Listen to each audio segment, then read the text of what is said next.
Scientists say a powerful solar flare temporarily knocked out radio communications on Earth. Ang solar superstorm na kinatatakutan ng lahat dahil ilang mga buwan ay magkakaroon ng pagkawala ng internet na siyang ikinababahala ng lahat kung kailan ito mangyayari. Napakaraming mga scientists ang nagsasabi na ito ay malapit nang mangyari. Ngunit nito lamang nagkaroon ng pangyayari sa Australia na tila pagka-epekto ng isang solar flare na nakaapekto sa lugar ng Australia. Atin itong pag-usapan, mga kaibigan. Ang solar superstorm ay isang pangyayaring kinasasangkutan ng labis na malakas na pag-atake ng enerhiya mula sa araw, partikular na mula sa solar flares at coronal mass ejections o CMEs. Ang mga solar flares ay ang biglang paglabas ng enerhiya mula sa araw, samantala ang CME naman ay naglalabas ng malalaking dami ng plasma at magnetic field mula sa korona ng araw at itinutulak ito sa kalawakan. Kapag ang mga solar flares at CMEs ay nagaganap ng sabay-sabay o sa mas mataas na antas ng aktibidad ng araw, maaring magresulta ito sa isang solar superstorm. Ang ganito mga pangyayari ay maaring magdulot ng iba't ibang mga epekto sa Earth, kabilang na ang pag-atake sa mga satellite, pag-iba ng magnetic field ng Earth, pagdudulot ng geomagnetic storms at maging pagkaantala o pagkabasag ng mga sistema ng komunikasyon at kuryente.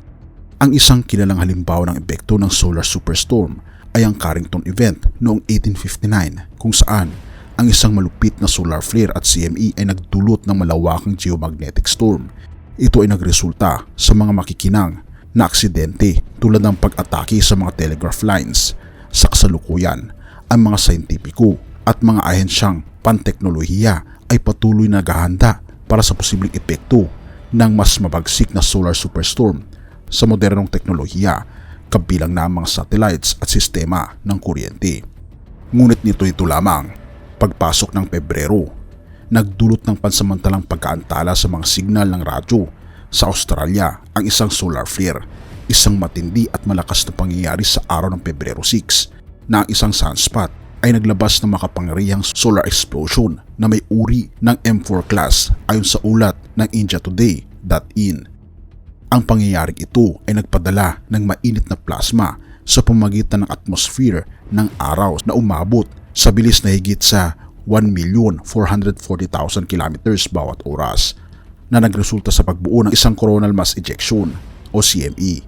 Sabi ng ulat, ang epekto ng sobrang ultraviolet radiation mula sa solar flare ay nag-ionize sa mga mas mataas na layer ng atmosphere ng Earth at nagdulot ng pansamantalang blackout ng shortwave radio sa buong Australia. Pagkatapos ng pinakamataas na lakas ng solar flare, ang mga gumagamit ng ham radio at mga operator sa maritima ay naranasan ang pagkawala ng signal sa ilalim ng 30 MHz ng hanggang 1 oras. Ayon sa ulat, ang coronal mass ejection ay hindi namataan sa Solar at Heliospheric Observatory o SOHO coronagraphs, ngunit ang ebidensya ng kanyang pag-iral ay ibinigay ng US Air Force. Iniulat nito ang isang uri ng second radio burst, ang sunspot na AR-3575 ay inuugma sa isang komplikadong beta-gamma delta magnetic field configuration. Ito ay nagpapahiwatig ng potensyal para sa mas malakas pang X-class solar flares. Ang phenomenon ay nagpapakita rin ng shockwaves sa harap ng coronal mass ejection at nagbibigay daan sa mga tanong tungkol sa potensyal na epekto sa Earth. Ayon sa mga forecasters ng National Oceanic and Atmospheric Administration o NOAA, may 25% tsansa na mangyari ang gayong pangyayari sa parehong araw. Ang araw ay malapit nang umabot sa tuktok ng kanyang 11-year solar cycle.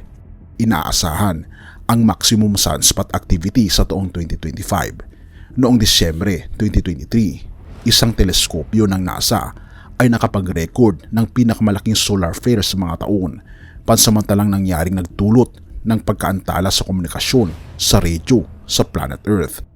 Ang araw ay naglabas ng malaking flare kasama ang isang malupit na radio burst na nagdulot ng 2 oras ng interference sa radyo sa ilang bahagi ng US at iba't ibang bahagi ng mundo na naiilawan ng araw.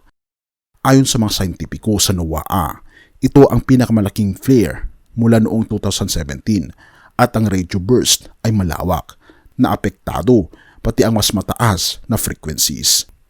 Oo mga kaibigan, malapit na ang kawakasan ng ating planeta. Gayon din, nakikita natin ang mga senyales na hindi na tayo magtatagal. Ang araw mismo ay binabanggit sa banal na kasulatan na ito ay temporary lamang.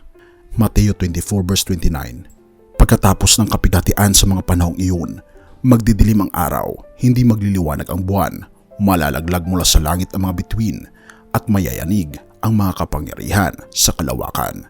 Kaibigan, ang mga pangyayari sa ating panahon ngayon ay matagal nang napropesiya, maging ang mga pangyayari sa ating solar system. Kaya nga naman, manatili tayong tapat sa ating Panginoong Diyos anuman ang mangyari at panghawakan natin ang kanyang mga pangako na hindi niya tayo papabayaan magpakailanman. Purihin ang ating Panginoong Diyos at salamat kaibigan sa iyong panonood. Tayo manalangin. Ama naming banal, mga Panginoon naming Diyos, kami po'y lubos na nagpapasalamat sa inyo sapagkat sa aming mga mata nakikita po namin ang mga senyales na kami Panginoon ay malapit na sa katapusan ng mundo. Tulungan kami Panginoong Diyos na manampalataya sa inyo hanggang sa huli. Bigyan Panginoon kami ng lakas ng loob na harapin ang mga pangyayari sa aming buhay. Ang mga pagsubok Panginoon na humihirap, na nawa Panginoon na habang humihirap ito ay lalo po kaming kakapit sa inyo ng mahigpit.